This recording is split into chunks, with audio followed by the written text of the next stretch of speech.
Hi guys, and welcome back to my channel. The case that I'm going to look into today is the story of Joe Arridy, who was also known as the happiest person on death row because he always had a smile on his face. Now, I just want to put in a little bit of a warning here, because not because it is gory or graphic, but because it is probably one of the most saddest cases that I have come across so far.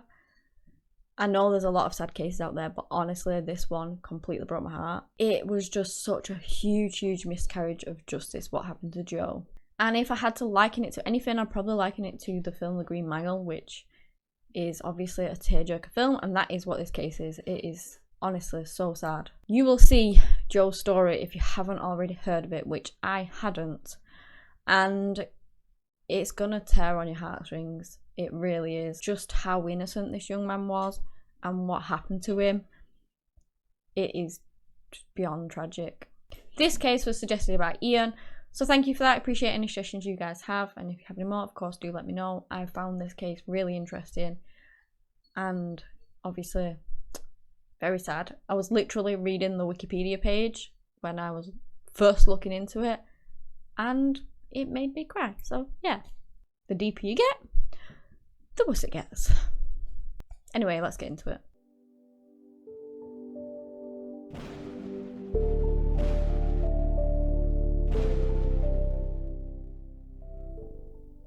Joe Arridy was born on the 29th of April in 1915 to parents Mary and Henry. He was born in Pueblo, Colorado, but his parents were initially immigrants from Syria. Now, they didn't really speak very much English when they came over, but they were looking for work, and so Henry eventually found a job in Colorado, and that is where they ended up settling in. He worked in fuel and iron works, which ended up getting the family a small home, and then of course they went on to have the first child, which was Joe. He was a very good-natured child, and you know, everything seemed normal for the first few years. He seemed to be like any other kid. It was as he got older though, his parents began to notice that he wasn't like all the other children. He wasn't developing like them, and he also wasn't able to talk. In 1921, his parents enrolled him in a local Bessemer school. He went there for a year, and again, he was 5 at the time. He wasn't able to speak. He really struggled to interact with the other children and basically struggled that entire year to keep up with everyone. When the year ended, the principal then brought his parents in, and they told them not to bring him back, essentially. They said that he wasn't able to be taught anything, and that they could not do anything for him, and therefore there was no point in being there, essentially. It's the 1920s. Obviously, we have all these special schools. They had them back then, don't get me wrong, but now that we are more aware, we obviously cater for all of the different children and different people with learning difficulties and disabilities and all of that kind of thing now. Then there were a lot less of those things, and they didn't really understand as well. They just didn't have the help that we have now for children with developmental issues. And it's just so sad looking back now on everything that happened to these people when, you know, there's so much help out there for them today. So the family was quite poor, and they couldn't obviously afford private school. They also could not homeschool Joe. And so for the next 3 years of his life, between the years of 1922 and 1925, he would just stay at home alone. He would wander around the house, play with his toys, and that would be that.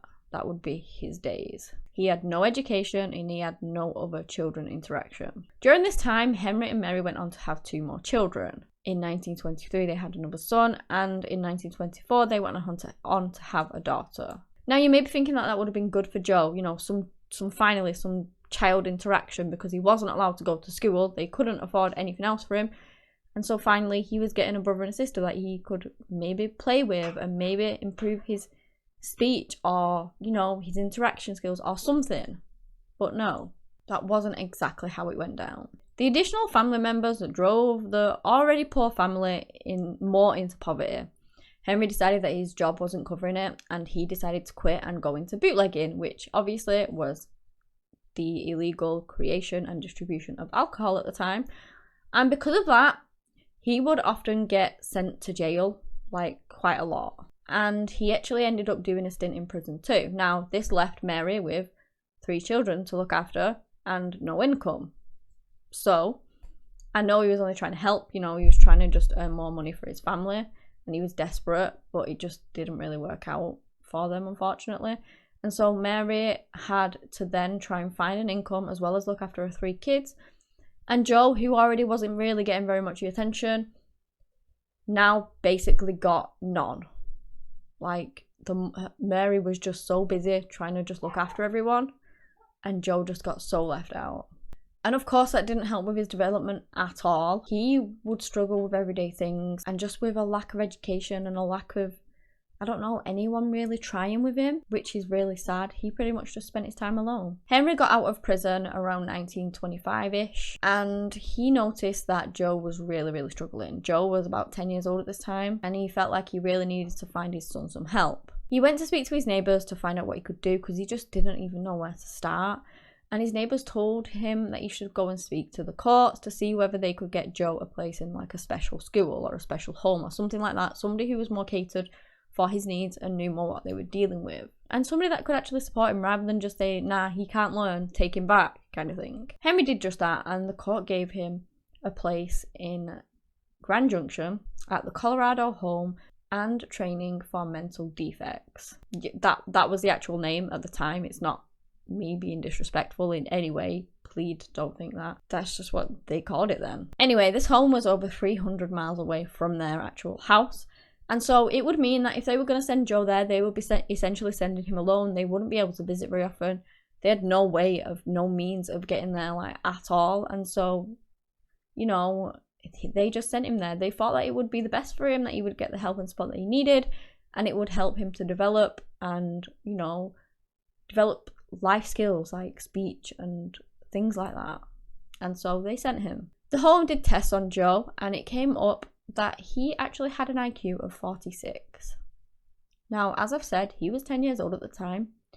An IQ of 46 is a low end of the score for a 6-year-old child. And he was 10. So he had the mind of a 6-year-old child. He could barely speak, he couldn't read or write, he couldn't even tell colours apart, and he also couldn't really distinguish between shapes either. When he was speaking, he could speak a little bit, but it was like 2 or 3 phrases, and that was about it. He couldn't really, you know, muster much more than that. He was very passive, he was very shy, and he was very much a follower, and would often like to do things to make people happy, so that could make him very agreeable and be easily led into something, which you will find out in this case he unfortunately was. After this, Joe was officially diagnosed as an imbecile. Now, please don't take that as my term. That was the term they used back then. Obviously, it's not something we would use now. It's a very derogatory term, and, you know, it's by no means something we would say now, but that is how he was diagnosed back then. As the months passed by, Joe's feeling guilty. Henry is feeling guilty that he sent his son away, all the way over to this school that's might as well be a million miles away at this point for them. He doesn't have a clue what's going on with him. Obviously, he loves his son and he just wants the best for him, but he's feeling really guilty at this point.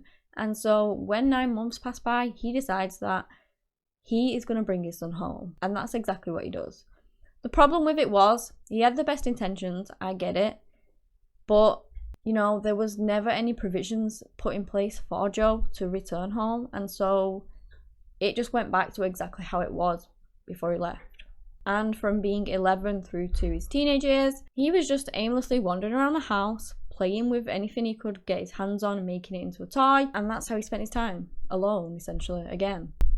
Joe is spending his time wandering around the streets, mainly, and when he was actually 14, it was September of 1929, something really horrible happened to him. He was out, like he normally would be, wandering the streets, and a group of teenagers sort of collared him. They began teasing him, and then they forced him to perform sexual acts. And he wasn't able to defend himself, slightly that he didn't even know what was going on. And unfortunately, this event actually significantly impacted his fate, which you will find out more about later on. Luckily, a probation officer was in the area at the time. He saw what was going on and stopped it immediately. So you're thinking, yeah, great. Thank goodness he stopped it. Well, no.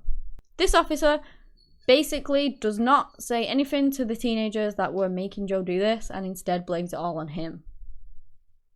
Like, seriously. He writes in his report that Joe was basically allowing himself to be sexually assaulted, which firstly, no, he certainly did not. And secondly, don't think it's really classed as sexual assault if it's consensual. So yeah. What I didn't really understand was that further down, he actually wrote that Joe was one of the worst mental defect cases that he had ever seen. And still he didn't put two and two together that Joe was not allowing this to happen to him, that maybe he was defenseless and couldn't actually do anything and didn't even know what was going on. He went on to write about the danger that Joe posed to society, and I have no idea where he even remotely got that from, because Joe was never a danger to society. Society, as just proven with these boys, was a danger to him. And as it will be proved throughout this case as well. It just makes me really mad, but he wrote a note to say that he believes that Joe should be returned to the Colorado State home because of what had happened, basically, and that he was a danger to society, which is a load of garbage. And that's what happened. Joe was sent back to the state Colorado home, and they were told that they needed to keep an eye on him because he was a sexual deviant, and they needed to watch him for that. They said that he was too unstable, his condition was too unstable, and he wasn't allowed to attend any classes or go to the farm or basically do anything. Instead, he spent his time in his room pretty much all the time. He did go out, don't get me wrong, but he wasn't allowed to be educated. It's just essentially like him being at home, really, but he didn't have his parents there. I don't really know what they meant by his condition not being stable enough, whether that was going off his sexual deviant behaviour, which he didn't have, or something else. I'm not too sure. He spent the next 7 years of his life there, basically unable to do anything other than sort of wander around and be alone in his room playing with his toys, from the years of 1929 to 1936. At the age of 20, he began helping out in the kitchen a little bit, performing simple tasks such as washing the pots and things like that. By the age of 21, Joe had been monitored for all of those years for sexual deviant behaviour, and guess what? Well, there just wasn't any. One of the medical assessments even noted that despite his biological age, he showed no interest in the opposite sex whatsoever, or in the topic of sexual relations in general. And this was because, yes, he may have been 21, and at that age, obviously, sexual relations can be a big part of people's lives, but he had the mind of a 6-year-old child, and so it didn't interest him whatsoever. At this point in his life, he was unable to understand kind of the odd word thrown his way, but when you're saying big sentences to him and things like that, or long sentences, it just knocked him for six. He just couldn't comprehend that, and often whilst he was in this home, he was mistreated and beaten by his peers. Anyway, there was these railway lines running back the past of the Colorado. Past? Oh my gosh. Running behind the Colorado home. And it was a time around the Great Depression when people were literally stowing away on trains. They're hopping on the back of them as they're rolling down the tracks just to try and find work somewhere else and, get a free ride there. And the patients in this home are obviously witnessing this all the time, and it gave some of them the idea that they wanted to do the same. They wanted to run away. And so 4 boys decided that they were going to do just that. And one of those boys was actually Joe. So on the 9th of August, they get out of the institute, they get onto the railway station, and when the train comes that's heading for Pueblo, they stow away on it. When it gets to its destination, which is Pueblo, the boys get off. The 3 boys head off into wherever they go. I don't know where they go, into Pueblo, I guess. But Joe stays around the train station. He does not leave. He wanders around there, essentially until the boys come back later on. I don't know whether he knew that was his hometown or not, whether if he did he would have tried finding his house or something. I do not know. But he was at the train station. He probably didn't know that it was his hometown, and that is just me speculating, because he might have done. He just might have wanted to wander around the train station instead. Who knows at this point? Anyway, the boys get back and all four of them jump back on a train again, heading back to the home. At some point on the way back, the boys get separated from Joe, and then Joe, for some unknown reason, ends up getting off the train. And he goes missing for like 10 days. Like, nobody knows where he's gone for 10 full days. We don't really know why he got off. Maybe he was thinking that the boys would get off at a station because he got worried that he was on his own and he lost them. Or he just, I don't know, wanted to get off. Who knows? Literally nobody knows what happened to him in them 10 days, where he was. It's assumed that he was just wandering about the streets around the town, probably, that he got off in. And then, you know, maybe moved on to the next town, because that is what he did. He wandered around the streets all the time, pretty much most of his life. On the 20th of August in 1936, which was 11 full days after he had gotten off that train, Joe resurfaced. He was spotted around the train station. He had apparently crossed state lines and was now in Wyoming instead of Colorado, and was in the small town of Cheyenne. Sorry if I said that wrong, I'm not sure how it's pronounced. This couple spot him. They were the Gibsons, and they basically took him in for a little while. They had a Pacific Union traveling kitchen, and I don't really know what that is. I think it's something, it might be something that follows the trains and feeds the workers, or it might actually be on the train, and obviously they just drive around the train lines and feed the workers. I don't really know, but regardless, they had this kitchen, and they agreed that Joe could actually work for them in exchange for a decent meal, essentially. He would wash the dishes and they would feed him. And he absolutely loved it. He absolutely loved washing those dishes and getting a decent meal out of it for a change. It was amazing for him, but unfortunately he only managed to do it for 6 days before they had to let him go, and it was through no fault of Joe's at all. It was that I presume they were probably crossing over state lines again, and because he wasn't actually an official employee of theirs, they couldn't take him, and so they dropped him back off at Cheyenne, however you pronounce it, and off they went. And that's a real sad aspect of this case as well, because if Joe would have just been able to stay on that train and wash them dishes, his life probably would have turned out so much different. But yeah, you know, hindsight and all that. So not long after he was actually dropped back off at the train station, he's wandering around for a couple of hours, and then the police actually spot him and arrest him for vagrancy. He was taken down to the police station in Laramie County in Wyoming, and when he arrives, he is questioned by the sheriff there, who was called George Carroll. Now, let me tell you something here. Obviously, I'm not going to sway your opinions. You will probably most certainly form this yourself. George Carroll is not a man that we like. You are going to take a huge disliking to him. And, you know, that's just how it goes in this case. I'm pretty sure nobody liked George at all. You'll find out why, trust me. So, George asked Joe what his name is, and he says Joe. And he asked him where he's from, and he says Pueblo. Now, as soon as those words exited his mouth, Pueblo, George's mind just lit up like a Christmas tree, because there had actually been an attack in Pueblo just over a week ago, and it was a brutal attack where one girl lost her life. Let me just tell you a little bit about the attack. On the 15th of August, which was the time that Joe was wandering around aimlessly. We don't know where he was or what he was doing, but assumed, you know, he's obviously wandering around the towns. So it was around that time. So of course, Joe doesn't have an alibi for it, unfortunately. But two young sisters were attacked in their own home. Dorothy Drain was 15 years old. She was sexually assaulted and brutally murdered. And unfortunately, she didn't survive the attack. Her sister, who was Barbara Drain, 12 years old, she was also attacked, but she actually survived the attacks, having suffered multiple blows to her head. She was essentially left in a coma, but, you know, she didn't pass away like, unfortunately, her sister did. The parents weren't actually in at the time. Barbara was the only witness, and she was in a coma.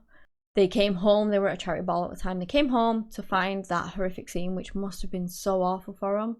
I can't even imagine. And it shocked everyone. It shocked the town. People were also already scared because there had been another attack just before that. At the beginning of August, just a few blocks away from the Drain family household, 72-year-old Sally Crumpley was actually murdered much in the same manner that the girls were attacked in. And her niece was also attacked, but luckily she did survive. The killer's method in the two cases were very, very, very similar. And the case of Dorothy Drain and her trying to find her murderer became one of the biggest cases for the Colorado police and the state surrounding it. It was a very high profile case. So that is just a little bit on what actually happened to the Drain family. And now we're going back to Joe, and he's immediately under suspicion of the crime. What? Because he lives in Pueblo. I mean, seriously. Well, it wasn't just that, of course. George wanted to make a name for himself. And you know, that's all well and good, trying to make a name for yourself, but not at the expense of others, and not trying to pin a crime on an innocent man. He felt like this was his opportunity to solve this high-profile crime, and it would get his name out there, and he, you know, it would be so good for his career. Joe was, of course, asked where he was when the murder took place. He couldn't really answer him. It was the time that nobody knows where he was, and Joe didn't understand and couldn't respond. He probably didn't really know even what was being asked of him at the time. So, as I said, he didn't have an alibi and couldn't really communicate with the sheriff, who was very aggressive in his questioning, very leading and forceful. Basically, this is a whole case of police coercion, essentially. Joe could not understand what was going on. He couldn't make them understand because of his communication issues. And as I said, Joe was very much a follower. He was very much a people pleaser that wanted to make people happy. And George was very leading with his questioning. And therefore, to make George happy, Joe would try and give him as best as he could the answers that he thought that George wanted. So basically, he was coerced. There was never anyone present for Joe. You know, there was no lawyer. He essentially, as I said many times before, he had the mind of a 6-year-old. And so, you know, they at least need somebody who can be there to be in their corner, whether it be a lawyer or an adult or something. I know he was an adult, but in his head, he wasn't an adult. And so he should have had someone there who could understand and who could back him up. And there was just no one. Absolutely no one. Eventually, George managed to force a confession out of Joe. Joe confessed a few times. And each time he did confess, it was different. He told different stories of how the murders took place, different stories of how he had killed Barbara. Because guess what? He actually didn't do it, and he wasn't there, so he didn't know what happened. George is just leading him with his questions, and unfortunately Joe is just falling into that trap because he didn't understand anything else. George didn't care that Joe was giving different versions of events because, you know, he got his confession. He wanted to solve this high-profile case, and he wanted his career to do really well from it, and so didn't care about anything else, just that Joe confessed. Of course, at the time, he was in Wyoming, and that was where the sheriff was stationed. So he goes ahead and he rings up Colorado, Pueblo, and he tells them that he has found Dorothy Drain's killer. The police officer on the other end told George that, well, that was actually pretty strange because, you know, they had a man in custody and they were pretty sure that he was the one that killed Dorothy Drain. The man in Colorado custody was called Frank Aguilar, and funnily enough, he had actually attended Dorothy's funeral and he was acting very, very suspicious at it. And so the police noted that and they arrested him because he was acting really weird. They went on to search his house and they found inside an axe with the specific sort of, I don't know if it's scrape marks or indents on this axe, sort of chips missing out of it, that matched exactly the murder weapon for Dorothy and the attack on Barbara. Barbara luckily made a recovery and she came out of her coma. And after doing so, she identified Frank as her and her sister's attacker. Not only did he have the murder weapon, and did the only surviving witness identify him as her attacker, he also had a motive. Basically, he had worked for their father up until quite recently, and their father had fired him. So he literally had everything. He was the one who performed this attack and murdered Dorothy and attacked Barbara, and they had him down to right. So now you're thinking, well, wonderful, they've got the killer, Joe didn't do it, and so they're gonna let him go, right? Wrong. George was not letting Joe go. The only thing that they couldn't actually get out of Frank was an actual confession. They had everything else, but he wouldn't confess to it. And then you've got George, who's here claiming that the other man, Joe, has confessed to it. But Joe had no idea what was going on. So, George, not wanting to let it go, he is not letting Joe get away with this, even though he did nothing. He goes straight to the media. He was determined to convict Joe for Dorothy Drane's murder. So he goes to the press. He tells them that Joe is the killer, that he has confessed, and his claims are also supported by the sexual deviant mark in his notes for the Colorado school, the Colorado home. So it just kind of all backed up what George was saying. Even though there was clear inconsistencies in Joe's testimony and his confessions, because he kept changing it all the time because he didn't do it, George insisted that he had apprehended a killer, not a helpless, mentally disabled young man. Frank is there. They have all the evidence against him, but no confession. You've got Joe, who has confessed, but there's nothing else tying him to it. And so George must find a way to make this work. Well, what he comes out with is that they must have worked together. Yeah. Joe and Frank both did it. Even though Barbara, not once, ever mentioned there being another man there, because there wasn't. So Joe and Frank were both charged with Dorothy's murder and Barbara's attack, and they were going to be tried separately. Frank was to go first. During Frank's trial, Barbara was called upon. She identified Frank as her attacker in front of the jury, in front of everyone, in front of the judge, and it didn't take them long before he was found guilty. In August of 1937, he was actually executed in the gas chamber. Frank Aguilar, before his execution of course, actually confessed to the crime, and he told police that he had never seen nor met Joe Arridy before. But that didn't matter. It's just unbelievable. Fred Bernard was assigned as the lawyer to Joe's case, and he did everything that he could to try and get Joe acquitted. In February of 1937, Joe goes to trial to determine his sanity, so Fred was really trying for the insanity plea, thinking that that was their best sort of option. 3 psychiatrists gave identical conclusions on Joe: that he had the mind of a 6-year-old, that he wasn't capable of doing a crime such as this.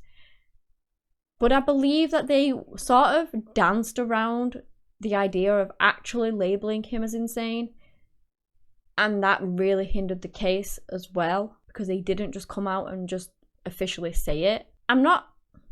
Mental health is a bit of a grey area, at least for me anyway. If you have the mind of a 6-year-old, are you technically insane?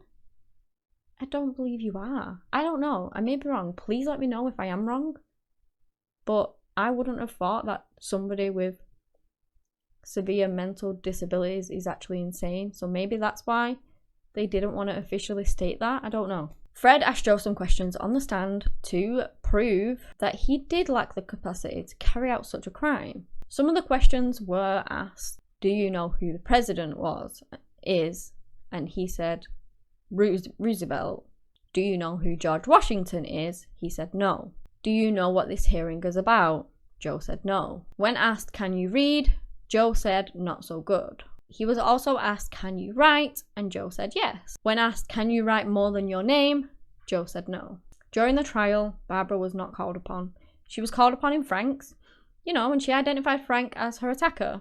But when it came to Joe's trial, they didn't want her. And do you want to know why that is? Because she would have told them that Joe was not there that night. She never mentioned there being 2 men, but who cares what the witness who survived the attack says, right? Who was actually there? That doesn't matter. And then you've got George Carroll over here who's, determined to get Joe convicted for this. He gets on the stand a few times. He gives details of Joe's confession. And based on his good reputation, they believed him. The prosecution went on to argue that Joe knew exactly what he was doing and that he should be deemed sane. It took the jury only 3.5 hours to make their decision, and despite there being no witness to place him there, no evidence whatsoever to place him there, all of the results of the psychiatric reports, the literal questioning that they saw Joe answering themselves, who didn't know who the current president was, and couldn't write more than his name, Joe was found to be sane and to be guilty. And that was on the 17th of April in 1937. Joe Arridy, an innocent man, was sentenced to death for a crime that he did not commit. His execution was scheduled for October of 1937, which wasn't even really that long after his actual conviction. So Joe is now a prisoner on death row. And there, the warden actually took a special interest in Joe. He was called Roy Best, and he saw that Joe was innocent, that he was childlike, and he just didn't belong there at all. So he took him under his wing. He looked after him, he bought him presents, and treated him almost like a son. A lot of the guards took a special liking to him. Even the most hardened of criminals there absolutely loved Joe.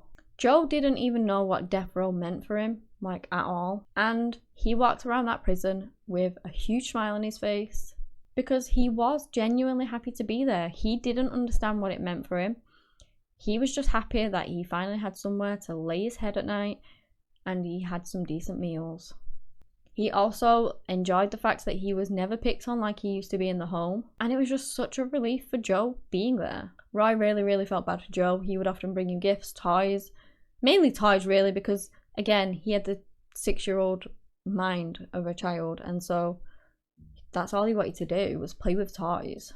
One of his special toys that Roy bought him, and it was his absolute favourite, was a little wind-up train. He would wind that thing up, he would send it down to the other prisoners, they would grab it, laugh, joke, have loads of fun with it, wind it back up and send it right on back to Joe. Honestly, it breaks my heart. It's literally like sending a little 6-year-old child to death row. He didn't know what was going to happen. He's walking around there with the hugest smile on his face you've ever seen, as happy as can be. Listen, I told you this case was so sad. But this is around about the time that Roy started calling him the happiest prisoner on death row. And that is what he became known as, that is what he's most known for. Roy did work with an attorney to try and appeal his sentence, to try and get him off. Joe was innocent, he knew that. Pretty much a lot of people knew that, and he was really in his corner. An attorney called Gail L. Ireland became involved free of charge as his defense lawyer, and he won delays to Joe's execution, but he unfortunately wasn't able to actually overturn his conviction, no matter how he tried. He went on to say that Frank literally said that he acted alone in his confession, that he didn't even know who Joe Arridy was, and still it did nothing. He told how medical experts testified to Joe's mental capacity and his limitations, and that Joe didn't even understand what execution meant. Gale said to the Supreme Court that, "Believe me when I say if he is gassed, it will take a long time for the state of Colorado to live down the disgrace."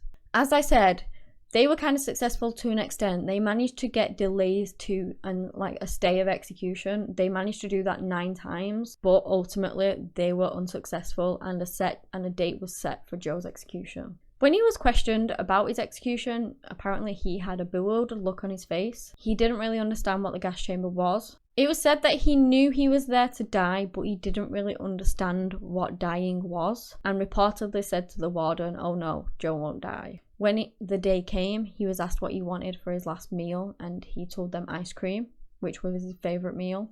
On the actual morning of his execution, he was allowed to see his family. Unfortunately, his father Henry had actually passed away 11 months prior, and so his mother Mary was there, and she was crying her eyes out. She was so devastated and upset, and Joe didn't understand why. So when the visit was over with, he wasn't really bothered and just went back to his cell, where he ate ice cream, smoked cigars that he'd been given previously, and played with his wind-up toy train. The happiest man on death row. When they came for him, it was said that he had the huge smile on his face, and he went ahead and gave his favourite toy train to another inmate. Outside of the chamber, Warden Best read him his warrant of death and asked him if he knew what was happening. Joe's response was childlike and chilling. He said, "Yes, they are killing me." Whilst he was actually in there, he apparently wavered a moment, but then the warden held his hand and reassured him, and he calmed down, and then Roy took his place outside and he just cried. On the 6th of January 1939, Joe Arridy was executed at the age of just 23 years old.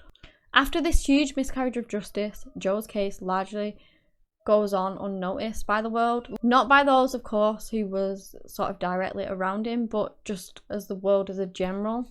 That was until half a century later, in 1992. Robert Persky was an author, and he came across a poem that was actually written about Joe. It told Joe's story, and that story absolutely fascinating.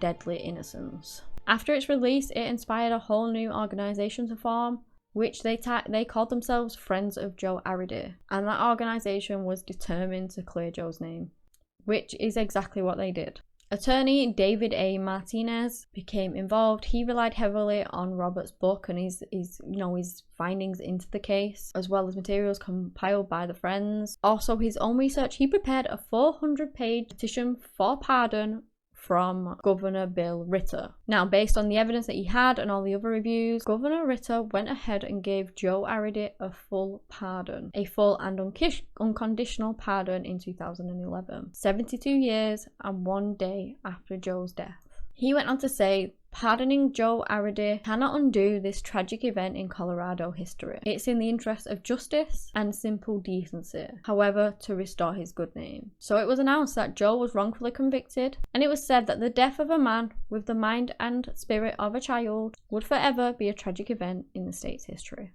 In June 2007, around 50 supporters gathered around Joe's burial site for the dedication of a new tombstone that they had commissioned for his grave at Woodpecker Hill in Canyon City's Greenwood Cemetery, which was close by the prison. It was the prison burial grounds. Not many prisoners actually get headstones. The stone that they commissioned has a picture of Joe on it. He is smiling. He is playing with his toy train, like doing his most favourite thing in the world to do, and inscripted next to his name says, "Here lies an innocent man."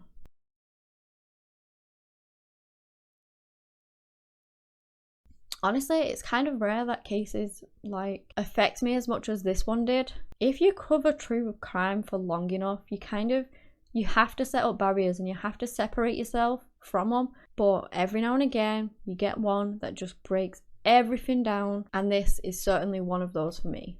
I truly believe that as heavy as Joe's case is, and as heartbreaking as his story is, he deserves for it to be told. He was innocent and he got convicted of a crime he never committed, and despite everyone fighting hard for him, he got executed for it.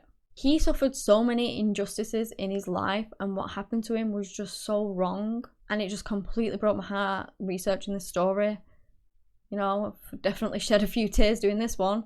And things like that still happen today. There's so many innocent people that end up in jail for crimes that they did not commit. And I don't know, like George, it was his ego that forced him to pin it all on Joe. And it's just, it still happens now, and it's so tragic. Oh, this one, seriously, I was warned it was a sad one. But you know, I didn't think it was, I don't know, as sad as, I didn't think it'd get me as much as it did. Poor Joe was 23 years old. He didn't have a clue what was going on, and it just, but I'm hoping that this video can touch so many people's lives out there, and Joe, the happiest prisoner on death row, his story can be told, because, you know, he suffered a massive injustice and his name was pardoned. He was declared as innocent, and I just really do believe that his story needs to be shared far and wide.